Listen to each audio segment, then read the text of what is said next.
Welcome friends, welcome to my YouTube channel. Today we are going to discuss about merits, limitations and suggestions of case study method. Merits of case study method. First, case study method provides the information, data to the investigator or researcher. Second, it helps teachers और psychologist to provide more information about the problem of the child. जो भी problem रहता है individual या child या फिर institute क्यों ना हो, उसके डिटेल्स प्रोवाइड करता है. Helps to diagnose the causes. उसके जो रूट कॉज है, उसका जो प्रॉब्लम होता है, उसका मेन कॉज को डायग्नोनाइज करता है या निकालता है, उसका कॉज ढूंढता है. Helps to reduce the problem ahead. आगे जो प्रॉब्लम होने वाला है उसको कैसे रोका जाएगा, ये भी समाधान देता है. केस स्टडी मेथड इस तरह एक प्रॉब्लम को ढूंढता है, उसका कॉज ढूंढता है और उसका सॉल्यूशन भी देता है. आइए देखते हैं इसके लिमिटेशंस क्या हैं या फिर चैलेंजेस क्या क्या आ सकते हैं. Supplied information may not be valid relevant. जो इन्फॉर्मेशन हम लेते हैं दोस्तों से, फैमिली मेम्बर से या फिर उनके जो आसपास के जो भी व्यक्ति रहते हैं उनसे हम डेटा कलेक्शन करते हैं, तो मेमोरी से ही बोलते हैं, तो इसका कोई वैलिड हो भी सकता है, नहीं भी हो सकता है. वो जो बोलेंगे वो मैं भी सच मैं भी झूठ, तो इस टाइप के भी प्रॉब्लम हो सकता है.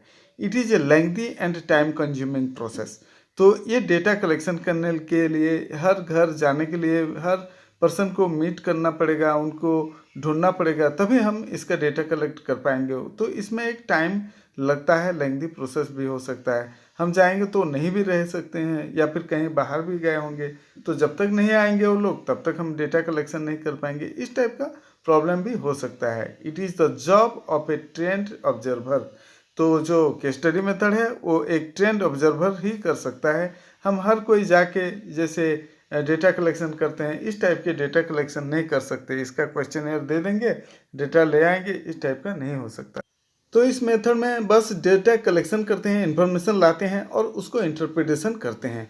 तो इसके अलावा और कुछ नहीं होता. जैसे हम जाके देख नहीं सकते उसके पास्ट हिस्ट्री को, प्रेजेंट को देख सकते हैं भले ही, बट इसमें वो स्कोप नहीं रहता.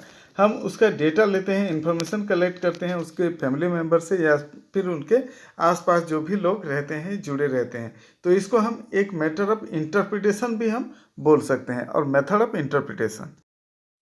केस स्टडी मेथड को हम कैसे इम्प्रूव कर सकें, कैसे ठीक से हम इसको स्टडी कर सकते हैं, तो ये कैसे हेल्प करेगा, आइए देखते हैं. इसके कुछ सजेशन है, सजेस्टिव पॉइंट्स दिए गए हैं. First, continuity in data collection. हम चाहे कुछ भी हो, हम डेटा कलेक्शन को स्टॉप नहीं करना चाहिए या हम अधूरा नहीं करना चाहिए.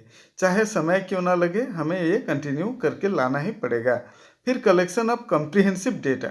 डेटा जितना ज़्यादा हो सके उतना ज़्यादा लाना है, क्योंकि हमें यहाँ और कोई स्कोप नहीं रहता. हम उसको जाके एक्सपेरिमेंट नहीं कर सकते या उसको और कुछ अलग स्टडी नहीं कर सकते, इसलिए हमें कम्प्रीहेंसिव डेटा लेना पड़ता है. फिर ऑथेंटिसिटी ऑफ डेटा. हम जहाँ से डेटा ला रहे हैं वो सही होना चाहिए, जिस पर्सन से हम ला रहे हैं वो उनसे जुड़ा होना चाहिए. Fourth, confidential recording. हम जो रिकॉर्ड करते हैं, डेटा लाते हैं, इन्फॉर्मेशन कलेक्ट करते हैं, उसका एक रिकॉर्डिंग जो प्रोसेस होता है, चाहे ऑडियो विजुअल क्यों ना हो या फिर पेपर में क्यों ना हो, वो कॉन्फिडेंशियली हमें करना पड़ेगा. जब तक कॉन्फिडेंशियली नहीं रखेंगे तब तक हमें सही डेटा नहीं मिलेगा. वो जो सामने वाला है उसको अगर हम दिखा देंगे, पब्लिक को बोलेंगे या इस टाइप का हम पब्लिक कर देंगे बोलेंगे, तो हमें सही इन्फॉर्मेशन वो नहीं देगा. तो ये था कुछ सजेस्टिव पॉइंट्स. तो हमने अभी डिस्कस किए merits, limitations and suggestions of case study method. आपको ये वीडियो अच्छा लगा होगा. Hoping that you will enjoy such types of videos. So please subscribe the channel and thank you for watching. Bye.